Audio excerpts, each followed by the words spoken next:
le presentamos A Través de la Biblia. Y llegamos ahora al capítulo 11. En este capítulo veremos que Cristo enseña a sus discípulos a orar. Veremos también que mientras Cristo echa fuera un demonio que era mudo, reprende a los fariseos blasfemos. También notaremos que Jesús indica quiénes son los que serán bienaventurados. Predica al pueblo y reprende la santidad fingida de los fariseos. Las dos parábolas acerca de la oración que aparecen en este capítulo son mencionadas solo por el Dr. Lucas. La mayoría de las parábolas ilustran una verdad por medio de la comparación, pero éstas ilustran ofreciendo contraste. El amigo persistente y el vecino soñoliento que no estaba dispuesto a abrir la puerta a la medianoche ciertamente no ilustran la renuencia de Dios en contestar la oración. Dios siempre está dispuesto a contestarnos y Él nunca duerme.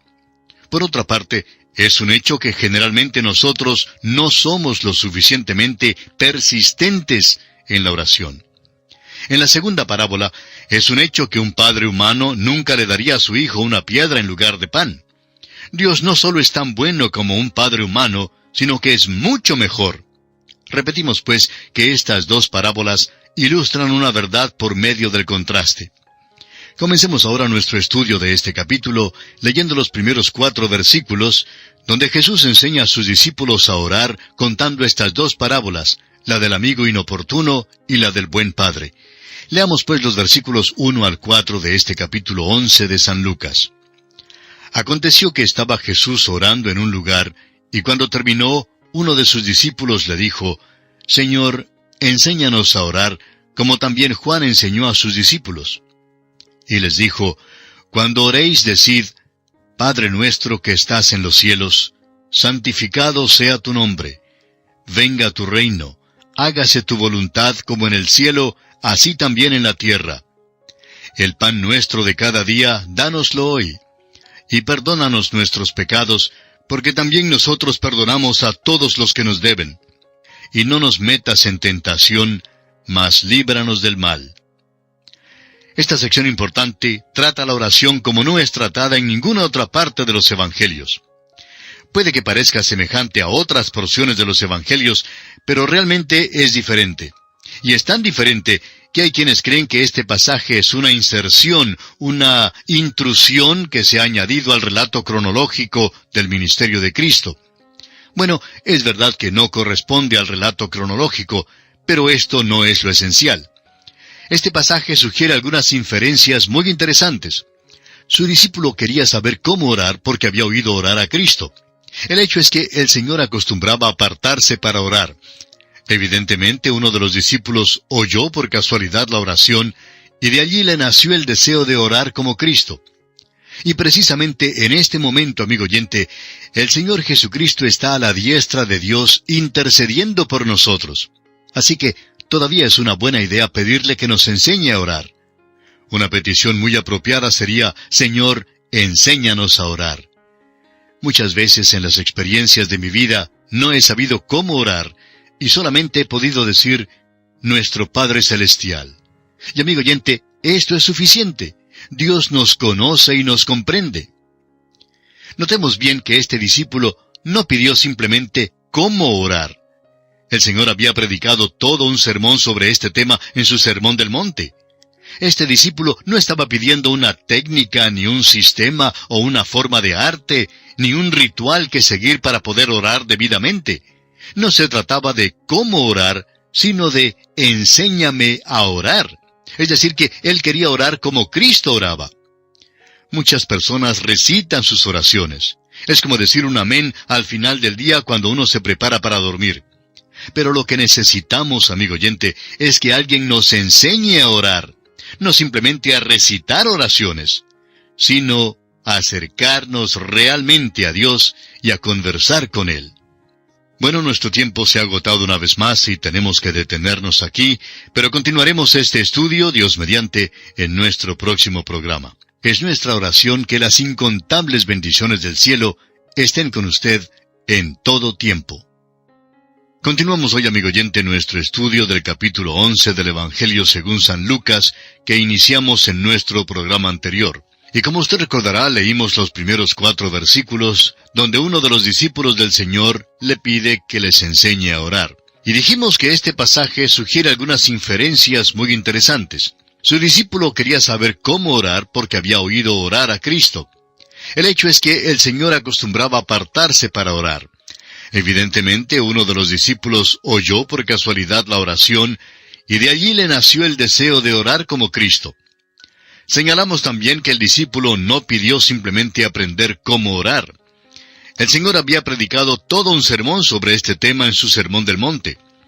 Este discípulo no estaba pidiendo una técnica, ni un sistema, o una forma de arte, ni un ritual que seguir para poder orar debidamente. No se trataba de cómo orar, sino de simplemente aprender a orar. Quería orar como Cristo oraba. Muchas personas recitan sus oraciones. Es como decir un amén al final del día cuando uno se prepara para dormir. Pero lo que necesitamos, amigo oyente, es que alguien nos enseñe a orar. No simplemente a recitar oraciones, sino en realidad a acercarnos a Dios y a conversar con Él. Ahora tome nota que este discípulo le pidió al Señor, enséñanos a orar como también Juan enseñó a sus discípulos. Este es un vistazo a vuelo de pájaro de Juan el Bautista. Es un vistazo a su vida que no esperábamos tener. Es como una mirada de despedida porque esto es lo último que se dice en la Biblia en cuanto a Juan. Es como si esta fuese la última foto que se haya tomado de él. Ahora, ¿qué es lo que vemos? Vemos a Juan como hombre de oración. Enséñanos a orar, dijo el discípulo, como también Juan enseñó a sus discípulos. ¿Dirá alguien lo mismo en cuanto a usted, amigo oyente, o en cuanto a mí? Todos los grandes siervos de Dios han sido hombres de oración. Las vidas infructuosas de los cristianos y la inactividad de la iglesia hoy en día se debe precisamente a nuestra falta de oración. Y ese es nuestro problema hoy en día. Ahora, como respuesta a su petición, el Señor les da una oración modelo. Pero no creemos que la intención de Cristo haya sido que ésta llegara a ser la oración que oímos decir tantas veces en los cultos. No es algo escrito en un estilo pomposo, ni es apropiada para recitar en público. Debe ser una oración espontánea, íntima y personal, como si fuese una conversación. Creemos que debemos acercarnos solos y hablar con Dios como un hijo habla con su padre. Dios el Padre me conoce y no creo que quiera que cuando me acerque para hablarle, adopte una actitud pretenciosa o que hable en un tono fingido. Creo que Dios quiere que yo hable con Él como siempre hablo, como de costumbre.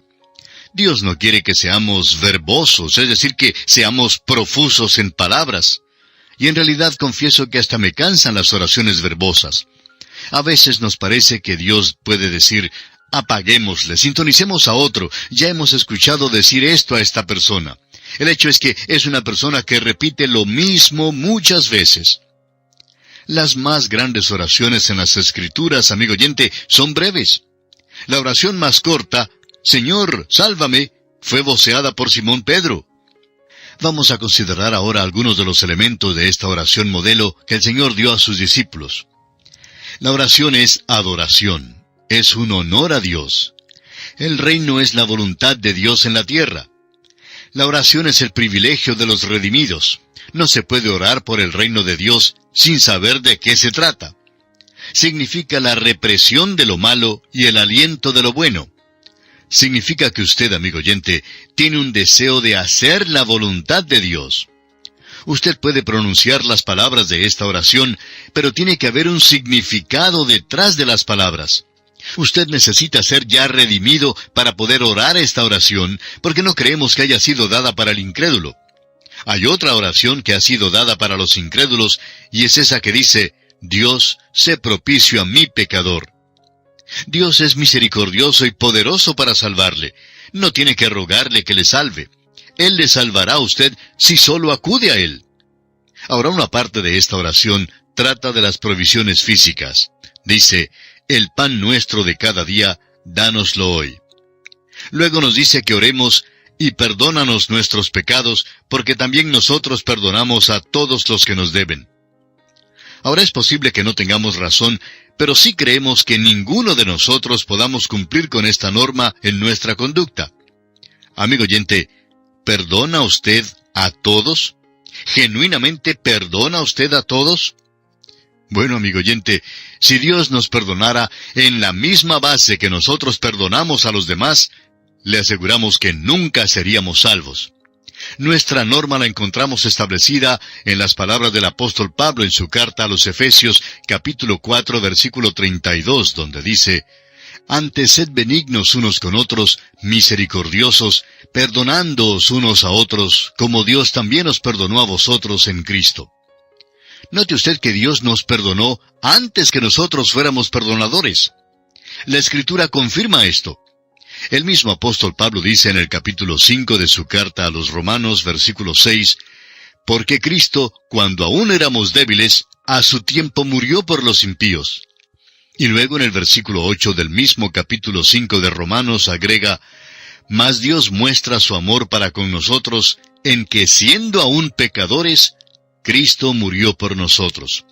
Y luego en el versículo 10 del mismo capítulo 5 de Romanos dice: «Porque si siendo enemigos, fuimos reconciliados con Dios por la muerte de su Hijo, mucho más, estando reconciliados, seremos salvos por su vida». No es pues necesario rogarle a Dios que le salve. Él quiere salvarle. Él está interesado en darle la salvación. Usted no tiene que bregar, que luchar por ella. Simplemente acepte la salvación que le ofrece Cristo. Ahora, si usted es hijo de Dios, puede que le sea necesario elevar una oración como esta oración modelo. Le hará que sea un hombre o una mujer de oración, y esto es lo que quiere Dios. No nos hace tanta falta más predicadores, ni más iglesias, ni más misioneros. Lo que nos falta, amigo oyente, es más personas que sepan orar que las que tenemos en nuestras iglesias. Si tenemos más personas que sepan orar, habrá más predicadores, más iglesias y más misioneros. Ahora, Dios no ha terminado con el tema de la oración en este capítulo. Solo Lucas relata la parábola siguiente, que enfoca en una forma un poco diferente el tema de la oración, y al hacerlo vierte mucha luz adicional sobre este tema. Se trata de una parábola de contraste, y la encontramos aquí en los versículos 5 al 7 de este capítulo 11 de Lucas. Y a propósito, ¿todavía tiene su Biblia abierta en esta porción? Bueno, espero que sí, porque es esencial que usted continúe con nosotros paso a paso, leyendo juntamente con nosotros los versículos que vamos considerando, para que así pueda participar de una manera total y completa en el estudio que estamos llevando a cabo. Bien, en los versículos 5 al 7 de este capítulo 11 de Lucas leemos: «Les dijo también: ¿Quién de vosotros que tenga un amigo va a él a medianoche y le dice: Amigo, préstame 3 panes, porque un amigo mío ha venido a mí de viaje, y no tengo qué ponerle delante? Y aquel, respondiendo desde adentro, le dice: No me molestes, la puerta ya está cerrada, y mis niños están conmigo en cama. No puedo levantarme y dártelos». Permítanos actualizar esta parábola. Supóngase usted que un hombre, su señora y sus niños viven ahí en su ciudad, y que reciben una carta de la madre de la señora informándoles que ella viene para hacerles una visita. Ella dice que llegará en cierto día por la tarde. La familia decide que la llevará a cenar a un restaurante cuando llegue. Por fin, el gran día llega, pero la suegra no aparece. La tarde pasa y se hace de noche, y por fin reciben una llamada telefónica, y la suegra les explica que su carro le ha dado dificultades. Por fin llega a altas horas de la noche, y el yerno le pregunta así casualmente: ¿Ha cenado? Ella responde que no ha cenado y que tiene mucha hambre. Pues usted sabe cómo son las suegras. Puesto que no hay nada en la casa para comer, el yerno decide ir a la casa del vecino para pedirle prestado alguna comida. Su vecino dice: «Espera hasta mañana, hombre. No estás hambriento. Me he acostado y también los niños. Vete a tu casa». Ahora el versículo 8 de Lucas capítulo 11 dice: «Os digo que aunque no se levante a dárselos por ser su amigo, sin embargo, por su importunidad se levantará y le dará todo lo que necesite». Ahora el hombre de nuestra historia dice: «Pero vecino, tú no conoces a mi suegra. Por favor, levántate». Y así continúa golpeando la puerta, y por fin el vecino se levanta y le da lo que pide. Luego encontramos otra parábola de contraste. Los versículos 9 y 10 de este capítulo 11 de Lucas dicen, «Y yo os digo, pedid y se os dará, buscad y hallaréis, llamad y se os abrirá, porque todo aquel que pide, recibe, y el que busca, halla, y al que llama, se le abrirá». Amigo oyente, ¿cree usted que Dios está dormido? ¿Cree usted que ya se ha acostado cuando usted ora y que no le puede despertar? ¿Cree que a Él no le agrada contestar sus oraciones? Amigo oyente, Dios quiere contestar todas nuestras oraciones y las contestará. Eso es lo que nos enseña esta parábola. Es una parábola de contraste y no de comparación. No tenemos que asaltar las puertas del cielo ni derribarlas para llamarle la atención a Dios. Dios no está mal dispuesto a escucharnos ni mal dispuesto a contestarnos. Dios nos dice en Isaías 65:24, «Y antes que clamen, responderé yo. Mientras aún hablan, yo habré oído». Dios quiere oír y contestar. Algunos creen que Dios no contesta la oración, pero quizás sea que ellos no están dispuestos a aceptar la respuesta de Dios. A veces Dios dice que no. Nuestro problema es que no nos gusta aceptar un no como respuesta. Pero Dios siempre oye las oraciones de los suyos y las contesta, pero la mayoría de las veces tiene que contestar que no. Él dice, no estás orando por lo que es lo mejor para ti.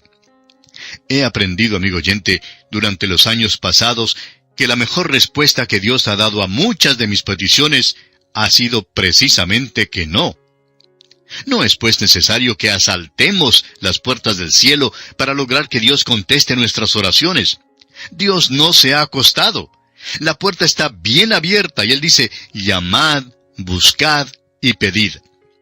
Llévele pues todo a Dios en oración, amigo oyente, y Él le dará lo mejor. Ahora leamos el versículo 11 de Lucas capítulo 11. ¿Qué padre de vosotros, si su hijo le pide pan, le dará una piedra? ¿O si pescado, en lugar de pescado, le dará una serpiente? Ahora, antes de que procure acercarse a Dios en oración, cerciórese de que Él realmente es su Padre. Juan 1:12 dice, «Mas a todos los que le recibieron, a los que creen en su nombre, les dio potestad de ser hechos hijos de Dios».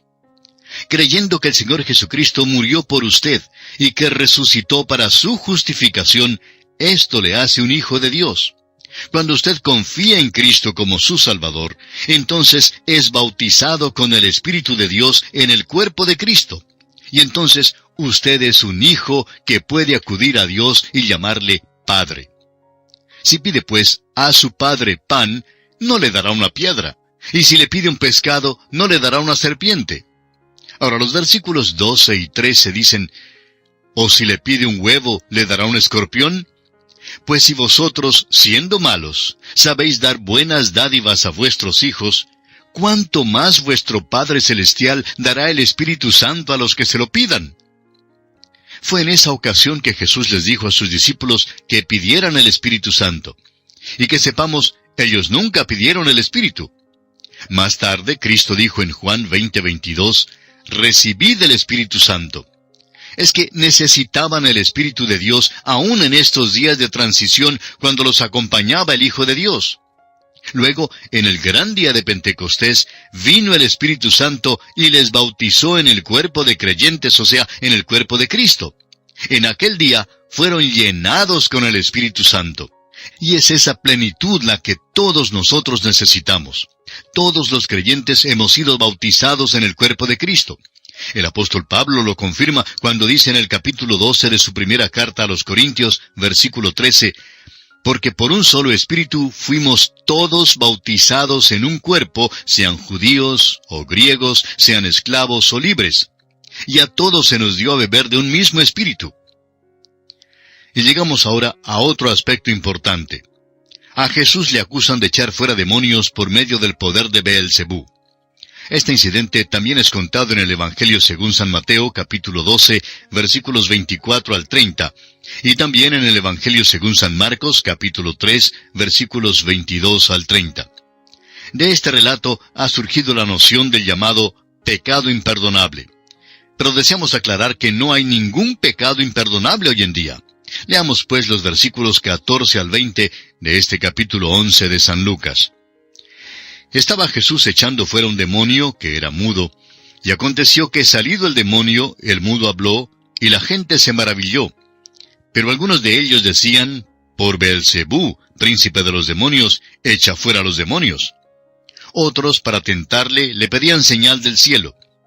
Mas él, conociendo los pensamientos de ellos, les dijo, todo reino dividido contra sí mismo es asolado, y una casa dividida contra sí mismo cae. Y si también Satanás está dividido contra sí mismo, ¿cómo permanecerá su reino? Ya que decís que por Beelzebú echo yo fuera los demonios.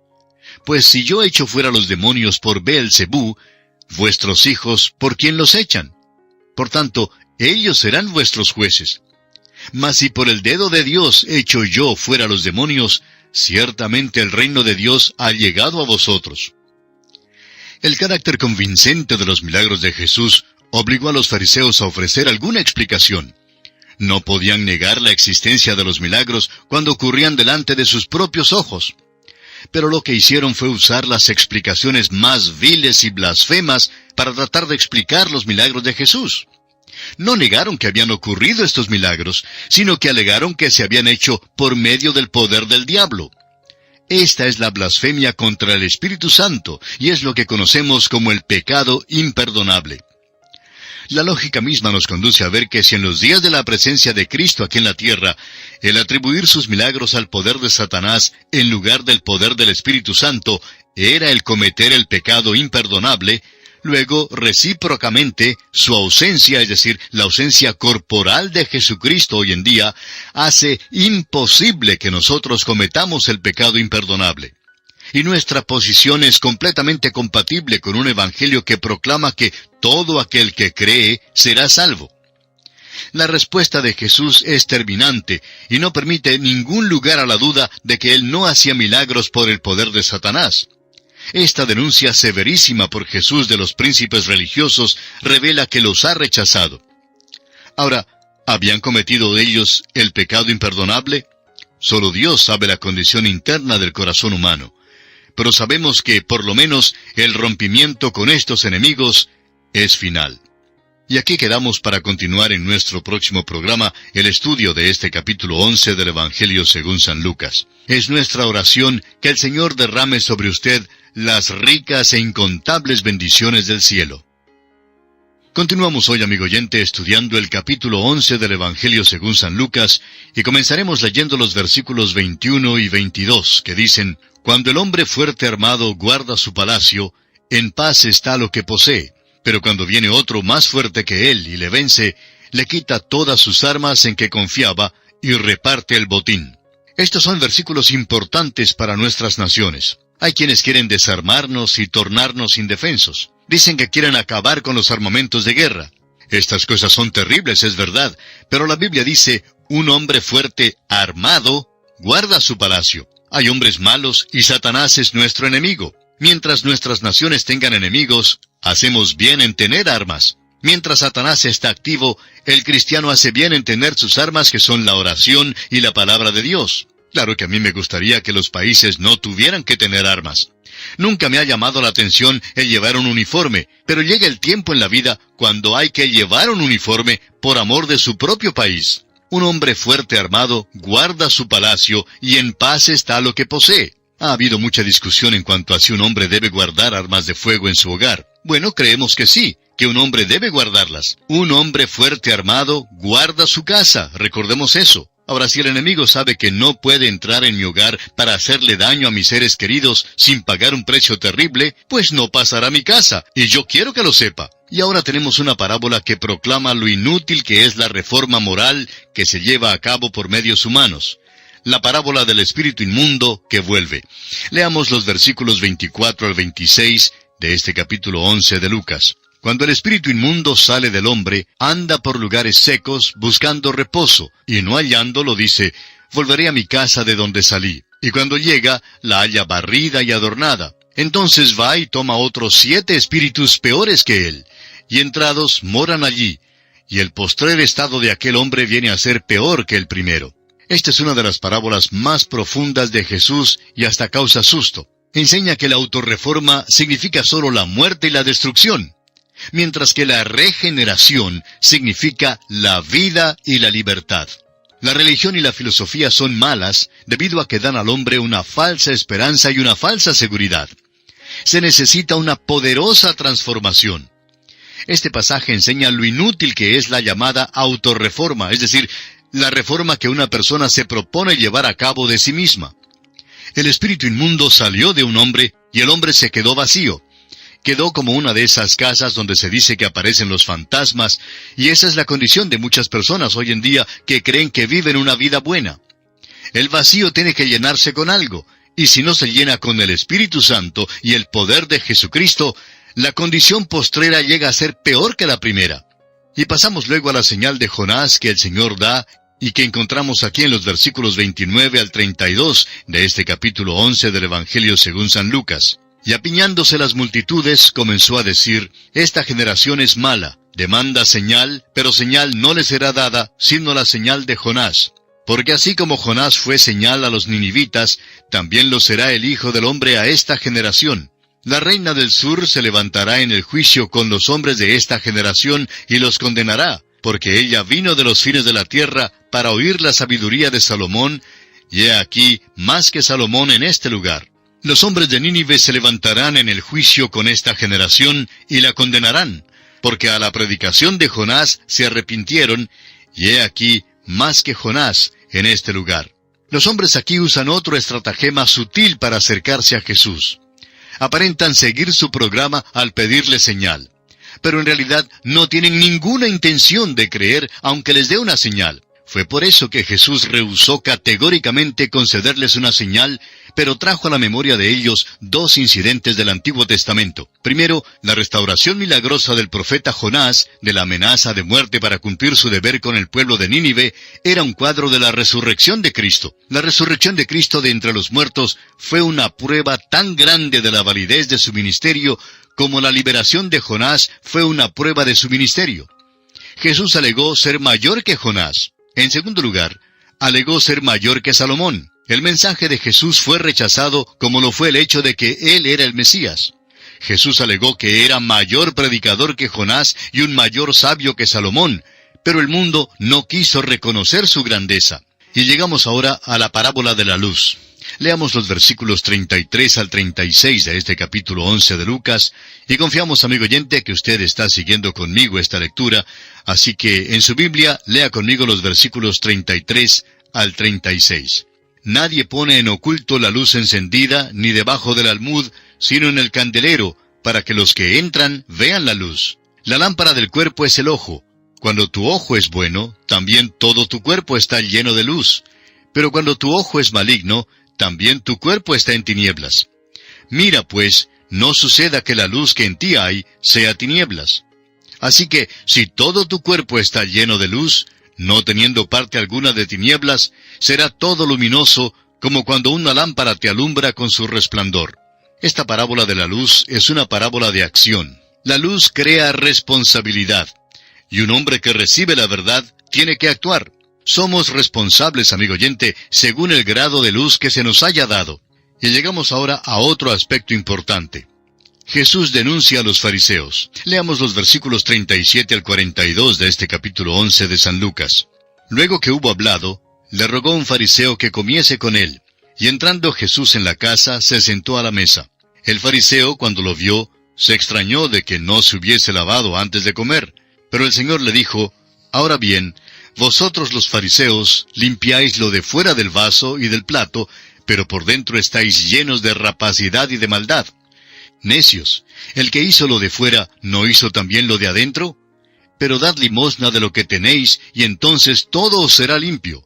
Mas ay de vosotros, fariseos, que diezmáis la menta y la ruda y toda hortaliza, y pasáis por alto la justicia y el amor de Dios. Esto os era necesario hacer sin dejar aquello». Estos príncipes religiosos se hallaban en un lugar de autoridad y controlaban el manejo de las escrituras del Antiguo Testamento. Ocupaban la misma posición que ocupan los líderes de la iglesia hoy en día.